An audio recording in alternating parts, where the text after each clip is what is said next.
Good morning. Hope you had a lovely weekend. Happy Monday to everybody. Let's think about compassion this morning. What is compassion? Well, it really depends what society you think we live in. If we live in a society where everyone's out to get you, everyone's your competitor, dog eats dog.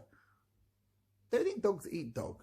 Why is that a phrase? I don't know. A dog eat dog world. That's the phrase we use of extreme competition. Everybody's your enemy. I have to beat everybody in order to be considered worthwhile.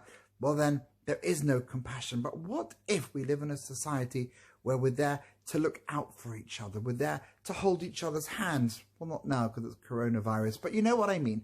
We're there to extend a helping hand to people who need it. Every society has their stories. Every society has their values. And in this gorgeous book, A Fearless Heart, by a former Tibetan monk. Yes, today we're going to go to Buddhist tradition.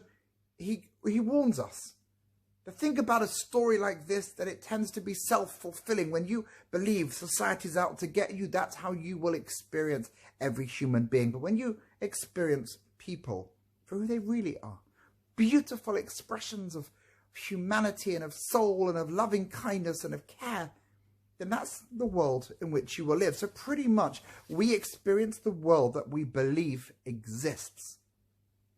So there is a real world, but we may never experience that real world.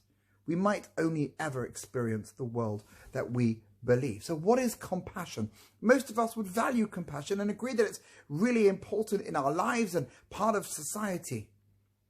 And it's part of what it is to be human. We love and care for those nearest and dearest. When we see pain, we instinctively feel for the person that's suffering. When someone reaches out to us in a time of distress, we feel touched. Most of us would also agree that compassion has something to do with what it means to live a good life. So if you were trying to explain what it is to be good, you would say, well, compassion has to be part of that. It's no small coincidence that compassion turns out to be the common ground where the ethical teachings of all traditions come together.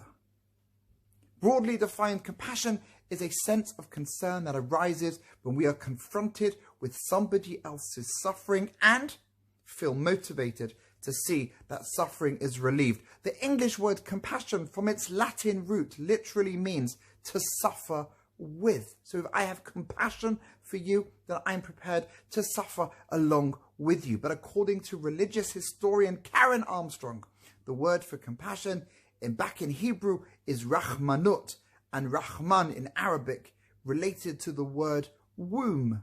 Yes, that's right, evoking the mother's love for her child as the archetypal type of compassion.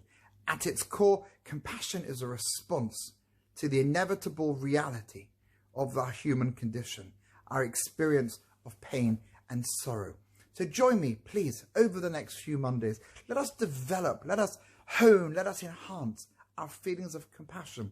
But remember, compassion's got to start with you before it can go anywhere else.